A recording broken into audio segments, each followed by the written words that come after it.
You, Judith, and a very happy new year to everyone today. This has been kind of an interesting week in my life because I had cataract surgery, part one, on Tuesday.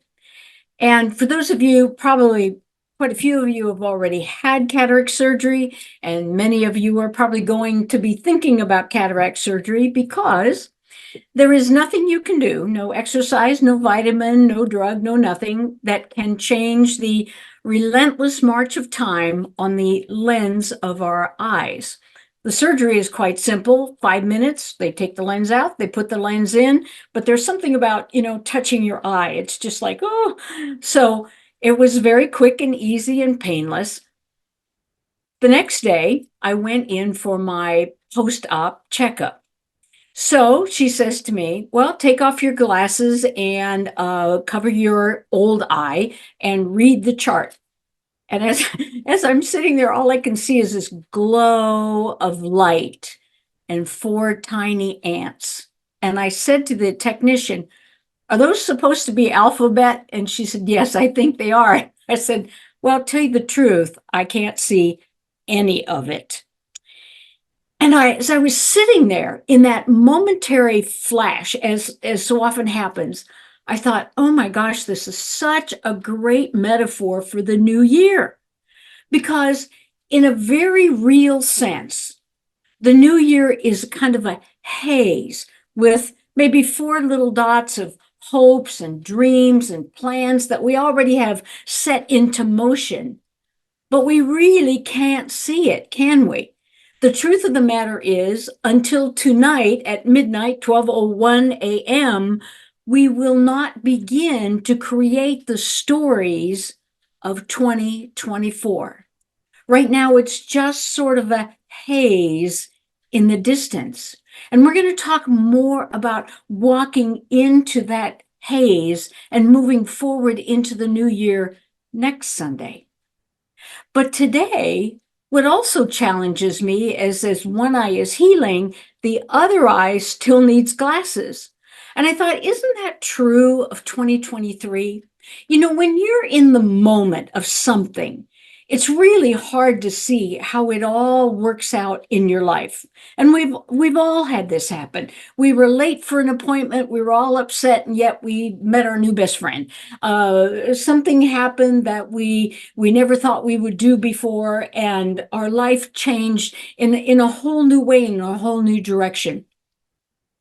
But when we put our glasses on, the year, so to speak, is magnified, right? That's the whole object of glasses, is that it magnifies what I'm looking at so that I can see it more clearly.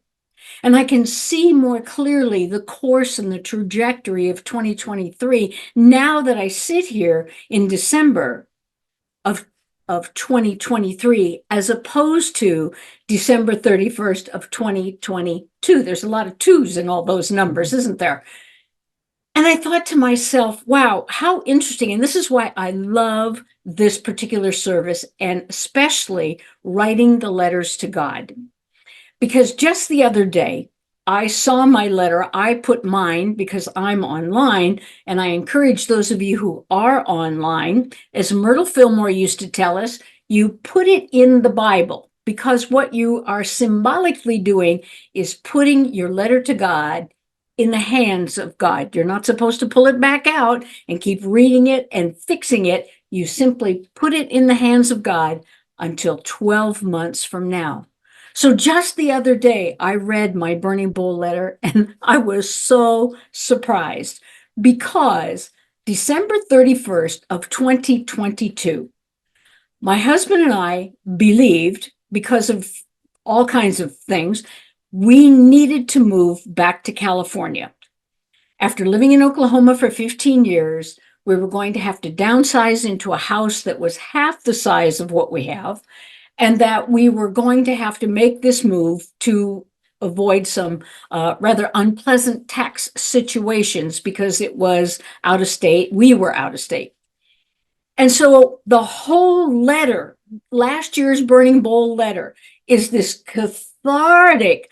Oh my God, I'm trying to turn this over to you. What are we going to do?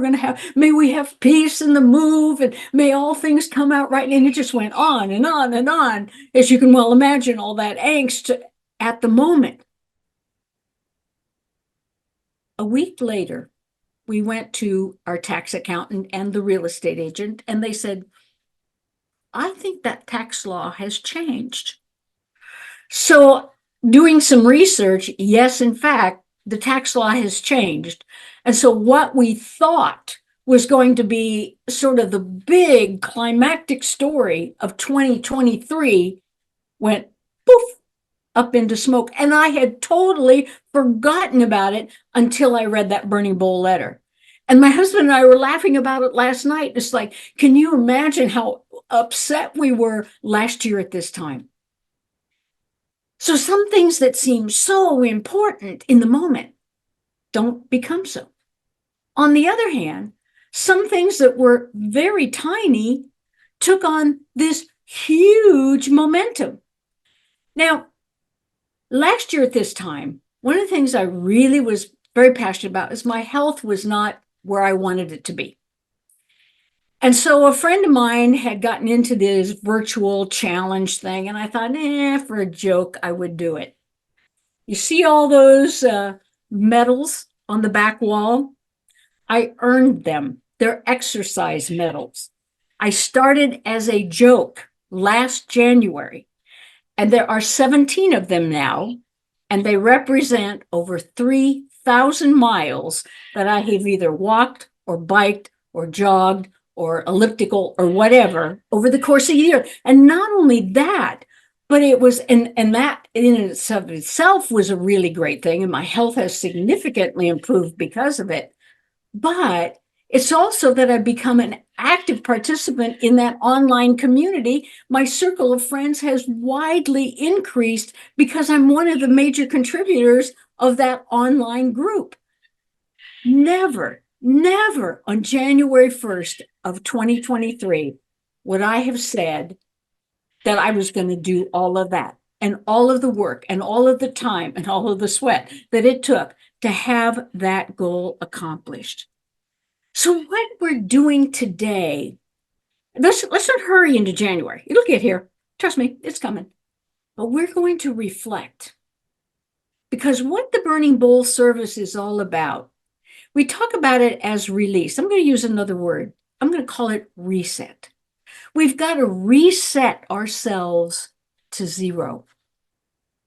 Now, for some of you, you're looking back on the year of 2023 and saying, I'm so glad this year is over with. I just got to get out of this year. So resetting to zero is kind of a nice thing. It's like, good, let's start all over again.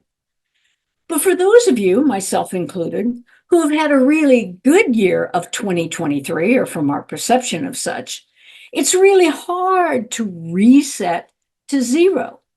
Because you see, in our culture, we go from good, better, best, bestest, grave and bester, okay? And that's part of the problem with healing too, isn't it? Healing is not linear. I mean, this eye today is very dry and kind of giving me a little bit of problems. Yesterday it was fine. Tomorrow it'll be, who knows what it'll be.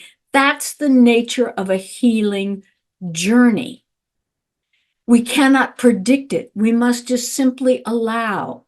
So resetting to zero or letting go and releasing becomes a kind of an entirely new dynamic because, we think we can let it all go. I remember when I was first in ministry, we used to hand out a full sheet of paper. And people would start writing. They'd come into the church service before it even started. They'd start writing, I'm going to release in this button, and turn the page over. Can I have another page? And they'd write and write and write. And I thought, wow, these people have really got stuff going on. But over the course of the years, what I realized is the reality is we are not capable in our human space to let go of all we think we're going to let go of. We get in this heady mindset. I'm going to let go of this. I'm going to let go of. But in reality, the heart said, no, I'm not. No, I'm not. And we have to begin to ask ourselves that age-old question that's not really about healing and releasing per se, as it is about change. I've really gotten to sort of work with this issue of healing and recognizing that we've kind of tend to sort of gloss it over. I'm not sure I'm explaining this as well as I would like here because I'm sort of in process with it. But healing really means we change. Now, let's say, for example, with my eye, I've had to change and be adaptable to the way things are happening right now, even though they're a little bit disconcerting and uncomfortable. And I have another surgery to go through in another week and a half. But am I really willing to change my behavior? Am I really willing to invest my energy in something new? Can I release what I've invested in? For example, can I release my energy that I've put all this energy into the political situation? Can I release my energy about those people at work that treat me not nasty? Can I release all my energy about this is the greatest year I've ever had? It'll never be greater than this. How can I reset to zero if I can't release? And we struggle to release, my friends. Make no mistake about it. The size of the paper should probably be about a quarter of what it really is, because our humanness is not really wanting to change. So let me ask you I'm going to ask some questions before we go into our meditation. And the idea is to kind of begin to stir the soul, begin to stir you and have you thinking about some of these things. Where did you invest your energy this year? Can you say that your energy was full of gratitude, that this year, no matter what had happened, you could write the chapter of your life story and say it was a year of gratitude, no matter how it looked or what it was all about? What did you learn from the trials and tribulations that you went through this year? One of the things that Patrick and I really realized was going through the process of, excuse me, this potential move to California. We had to listen better to each other. We had to communicate more thoroughly. We had to work a little harder. And when it all kind of blew up and it was like over and done with, we could step back and say, we learned a lot about each other and ourselves in working together as a couple. And that was really valuable information. What did you learn from the trials and tribulations, the difficulties of your life this past year? Was there a milestone? Maybe it was a big birthday, an anniversary, the birth of a child, the death of a loved one, whatever it is. All of these things change not only the trajectory of our life, but the momentum. For example, if a very dear and near loved one dies, the trajectory of our life kind of slows down. We become into this hyper slowness that death always seems to accompany death. Yet, if there was a new birth, there's new energy, there's new life. We want to go see the baby. We want to be involved. There's a different trajectory and a whole different energy that comes with it. How about some self-reflection? Have you been able to forgive yourself for all your shortcomings and mistakes? Here's one that really challenges me. Can I forgive my body for aging? Have I taken my life for granted? There'll be another day. I don't have to worry. I'm going to just sit here and zone out. There'll be another day to do that. Have I been too self-absorbed? It's all about me, don't you know? Have I been too judgmental or too critical? And on the other side of the spectrum, do I see this as the best year of my life, and therefore no year could be better than this? When God's plan for us is always greater and greater good. even in the trials, even in the tribulations, even in the times when we stumble and fall, even in the times when we don't think we're doing so well. We live in this little box. And God says, open the box. That's what January 1st is all about. Open the box. You can't see what's in the box very clearly, but there's new things unfolding at each and every moment.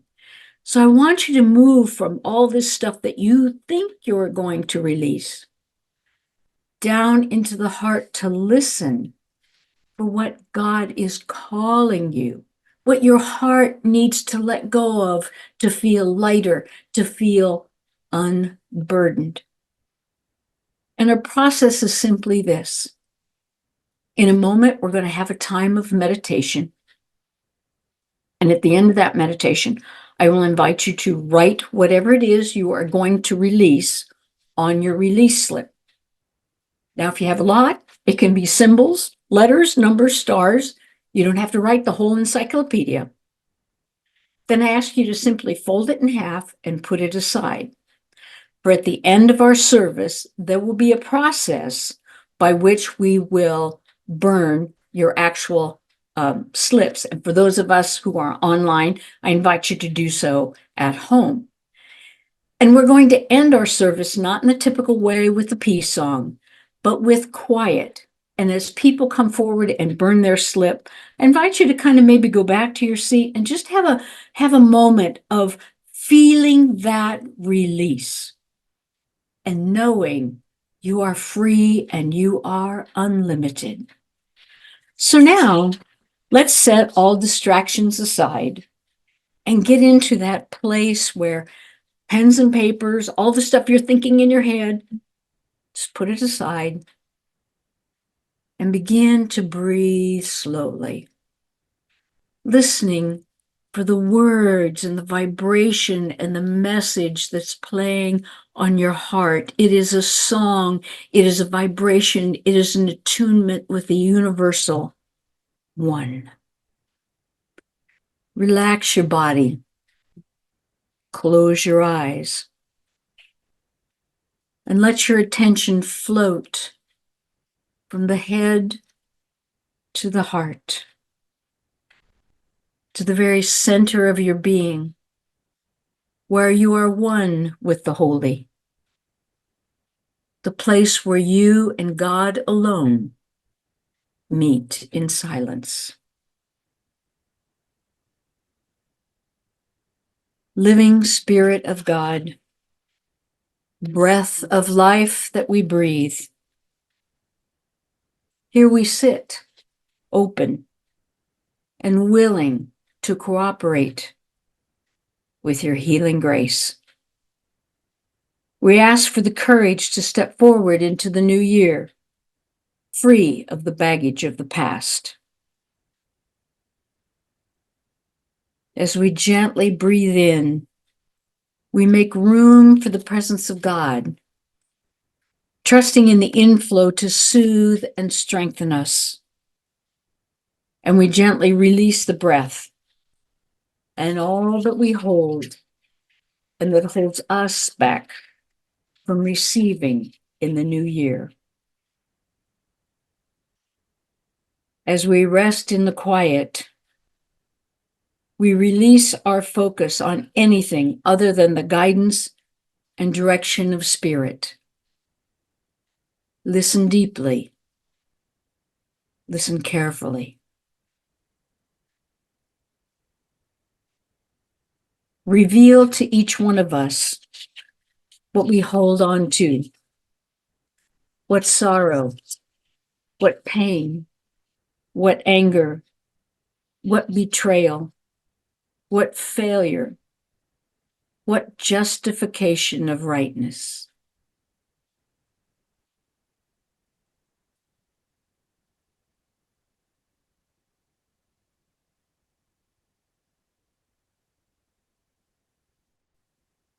As we breathe a little deeper, reveal to us, O living mystery.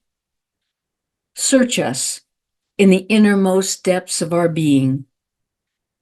You know us even in the places where we don't know ourselves.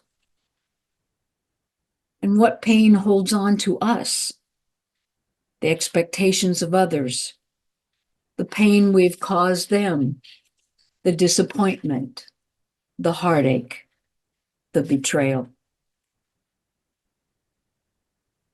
And what success, past glory, keeps us from entering the new year always looking back, never looking forward? What must we let go of to reset our expectations to zero this coming year? Reveal what needs to be revealed and change what needs to be changed. For God longs with a ceaseless longing to perfect us, to refine the rough edges of our soul, to breathe more life into our lives. Willingness is all that is being asked of us to cement our intention of the heart. And so Spirit asks each and every one of us, do you really want to be changed by turning it over to God? And now I invite you to open your eyes, to quietly write upon your release slip that which has been revealed in order for you to experience a rebirth, to be truly changed at depth.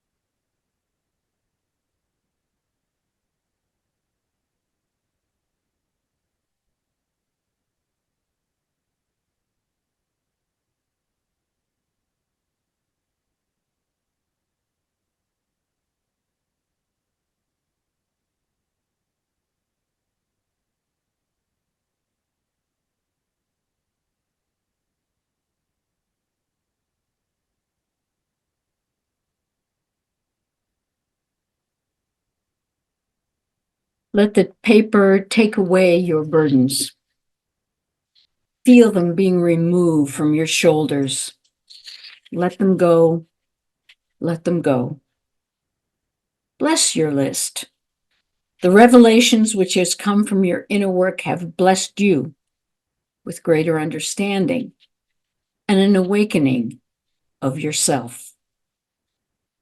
Fold the paper in half and place it nearby so you can release it into the fire later on in our service. So let's just breathe into that space. We've let it go now. There's just something about, we can take that big exhale that's symbolic of releasing. So the second part of our service is to write our letter to God. And this letter you will write, put it in, fold it, put it in the envelope when you're finished. We will collect them at the end of the service, or as I suggested, those of you who are at home on Zoom, place it in the Bible as you are placing it into God's hands. And around December of 2024, we will send those letters back to you for some very interesting revelations of what was so important in your life today, which may or may not have manifested as you thought over the course of moving through the year 2024. So let's just take a time. Again, we're not wanting to be in the head, which is where we usually are with these kind of things. It's like, what is our heart? What's speaking to our heart today? Just place it on your lap for a minute. Just place that paper and put your hands on top of it. You were in the flow of spirit. That flow released things. And now there's a vacuum. And now Spirit wants to infill into your life. Don't edit. We want to go back and say, well, that's not exactly what I meant. Nope, just right, just right. Let your hand be connected to your heart and let the words simply flow. So take a breath and affirm that we are open and receptive to guidance and instruction. Let's affirm together, I am open and receptive. I am open and receptive. O holy birther, mother of all, today a tiny seed of new life has been planted in our hearts. We trust in its purpose. We are open to its unfolding energy within our being. And we're listening to your still small voice. And so now I invite you to take the next about 5 minutes and to write your letter to God. Don't hurry, just allow. Just simply allow the words to come.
When you're finished writing,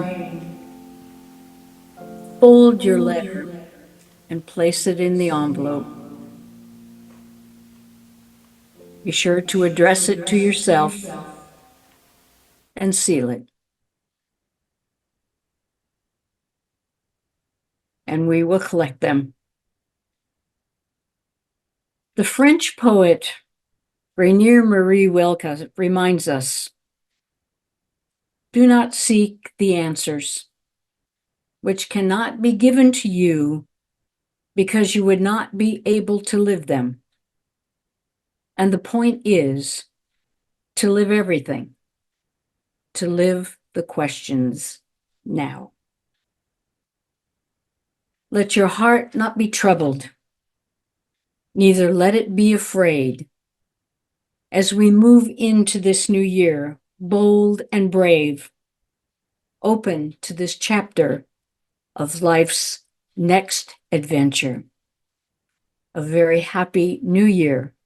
And for those of you in the sanctuary, I invite you to begin to come forward and bless and release your slips. And this concludes our service on Zoom.